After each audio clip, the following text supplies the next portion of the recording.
The invisible prison. You wake up every morning with plans. Good plans. Clear intentions. But by the end of the day, almost nothing changes. You didn't fail. You weren't lazy. You didn't lose discipline. You were trapped without even realizing it. This prison has no walls, no guards, no rules written on paper. Yet it controls how you think, how you focus, and most importantly, how you act. It feeds you comfort instead of progress, distraction instead of direction, pleasure instead of purpose. And the scariest part? It feels normal. Scrolling feels harmless. Postponing feels justified. Doing nothing important today feels earned. But slowly, quietly, day after day, your ability to take meaningful action fades. This video is not about motivation quotes, not about hustle culture, not about forcing yourself harder. It's about seeing the trap clearly. Because the moment you see it, you stop being controlled by it. And once that happens, everything changes. Comfort is the enemy. Comfort is not evil, but it is extremely convincing. It doesn't attack you. It doesn't shout. It whispers. It's been a long day. You can start tomorrow. You deserve a break. And the problem is, it sounds reasonable. Comfort never asks you to destroy your life. It only asks for small delays. Small excuses. Small compromises. Skip the hard conversation. Avoid the uncomfortable task. Choose the easy option just for today. But here is what no one tells you. Comfort has compound interest. One comfortable decision doesn't change anything. 10 don't either. But hundreds of them silently shape who you become. Over time, your tolerance for discomfort shrinks. Your attention span weakens. Your courage dulls. You begin to associate effort with pain and avoidance with relief. That's when ambition turns into daydreaming, goals turn into fantasies, and potential turns into regret. This is how people end up stuck. Not because they failed, but because they got too comfortable to move. And unless you consciously interrupt this pattern, comfort will keep you exactly where you are. Safe, stable, and slowly falling behind. Why motivation disappears. Most people believe motivation is something you either have or you don't. That belief is the real problem. Motivation does not come first. Action does. When you wait to feel ready, energized, inspired, you are outsourcing your future to a mood that may never arrive. Here's what actually happens. The brain is wired to conserve energy. Anything unfamiliar, difficult, or uncertain is labeled as a threat. So, the brain resists not because the goal is wrong, but because growth is inefficient. This resistance feels like laziness, or boredom, or a sudden lack of clarity. In reality, it's self-protection. Motivation disappears when you ask your brain for certainty. Before you move, I'll start when I know exactly how. I'll act when I feel confident. I'll commit when I'm sure it will work. But confidence is not a prerequisite for action. It is a byproduct of repeated exposure to discomfort. Every time you act without motivation, you teach your nervous system a new rule. I can move even when it's uncomfortable. That rewires behavior. Momentum replaces motivation. Discipline replaces emotion. Progress replaces intention. This is why highly effective people look driven. They are not more inspired than others. They simply stop negotiating with their feelings. They act first. Motivation follows. And the moment you internalize this, you stop waiting for permission and start building evidence that you can move forward, even on days when you don't feel like it. The silent power of small actions. Big changes rarely begin with big moves. They begin with actions so small, they almost feel insignificant. And that's exactly why they work. When you try to change your life all at once, your brain panics. It predicts exhaustion, failure, loss of control, so it shuts the system down. But small actions bypass that defense. 1 page instead of 1 chapter. 5 minutes instead of 1 hour. 1 decision instead of a full plan. These actions don't demand motivation. They don't trigger fear. They don't require belief. They only require agreement. And once you move, something subtle happens. Your identity shifts. You stop being someone who wants to start and become someone who has already begun. That distinction matters more than talent, because identity drives behavior far more than goals do. When you show up consistently, even in small ways, your brain updates its self-image. I am the kind of person who follows through. I don't rely on moods. I move, even when it's imperfect. This is how discipline is built quietly, without hype, pressure, or burnout. Small actions compound psychologically, before they compound externally. And once momentum is alive, you no longer need force. Progress starts pulling you forward on its own. This is not about doing more. It's about doing something every day, without negotiation. Why motivation is a trap? Most people are waiting for motivation.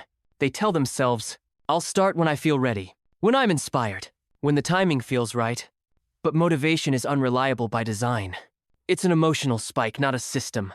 It appears when conditions are perfect, and disappears the moment discomfort shows up. That's why people confuse wanting change with being able to sustain it. Here's the uncomfortable truth. Motivation doesn't create action. Action creates motivation. The brain doesn't reward intention. It rewards movement. When you act first, even without desire, your nervous system recalibrates. It stops asking, do I feel like this? And starts asking, what's the next step? This shift is critical, because the most successful people don't feel motivated more often than others. They simply removed motivation from the equation. They rely on structure, on routines that run even when emotions don't cooperate. They design their environment, so the right action is the easiest one available. No inner debate, no waiting for clarity, no emotional negotiations. Just execution. And paradoxically, once you stop chasing motivation, it starts showing up more often. Not as excitement, but as quiet confidence. The kind that comes from knowing, I do what I said I would do. And that certainty is far more powerful than inspiration. The smallest action that changes everything. If you look closely at every real transformation, you won't find a dramatic breakthrough. You'll find something almost invisible. A small action. So small it feels insignificant. So easy it feels pointless. That's why most people ignore it. They believe change must feel powerful to be powerful. But the brain doesn't work that way. Your nervous system trusts repetition, not intensity. One tiny action repeated daily rewires identity faster than rare bursts of effort. Not because it's impressive, but because it's believable. The brain resists big promises. It accepts small agreements. Just 5 minutes. Just one page. Just one message. Just show up. These actions bypass fear. They don't trigger resistance, because they don't threaten your current identity. But here's what happens quietly in the background. Every time you complete a small action, your brain updates its self-image. I'm the kind of person who starts. I'm the kind of person who follows through. I don't quit. That identity shift compounds. And once identity changes, behavior follows automatically. This is why discipline feels exhausting, when identity hasn't caught up yet. You're forcing behavior against self-image. But when identity aligns, action becomes frictionless. So the question is not, what big move should I make? The real question is, what is the smallest action I can repeat daily, without negotiating with myself? Because that action isn't small at all. It's the seed. And seeds don't look powerful until they grow. The cost of instant gratification. Instant gratification is not a problem because it feels good. It's a problem because it trains your brain to expect pleasure now. And when the brain expects pleasure instantly, it stops valuing delayed rewards. Delayed rewards require patience. Patience requires discipline. Discipline requires a strong nervous system. And a strong nervous system is built through discomfort. So here's the cost of instant gratification. You begin to lose the ability to tolerate waiting. You start needing stimulation every few minutes. Your attention becomes fragmented. Your focus becomes shallow. Your goals become distant. You may still want success, but your brain no longer believes you can earn it. Because success is delayed gratification. Success is built through repetition, consistency, and sacrifice. It doesn't happen in a moment. It happens in a process. But the process is boring, and the brain hates boring. So it seeks something exciting, quick, and effortless. A short video, a quick scroll, a temporary hit. And while you're chasing that hit, your future self is quietly paying the price. You lose depth. You lose persistence. You lose clarity. You become someone who wants results, but refuses the process that creates them. That's the real cost. Not the lost time. Not the wasted hours, but the lost capacity to endure. The lost ability to work when it's hard. To stay committed when it's not exciting.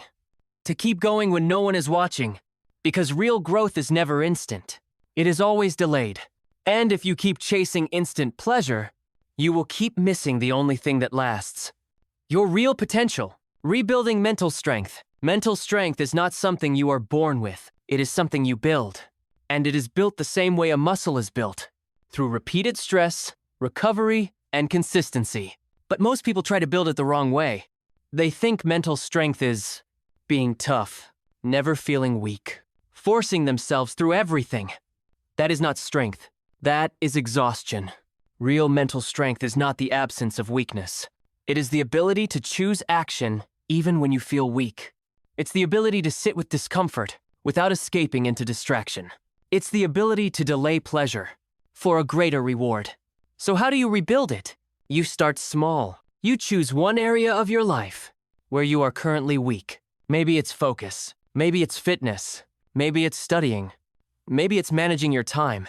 And you set a rule. Today, I will do the minimum amount that keeps the habit alive. That's it. The goal is not perfection. The goal is continuity. Because continuity teaches your brain, I can do hard things.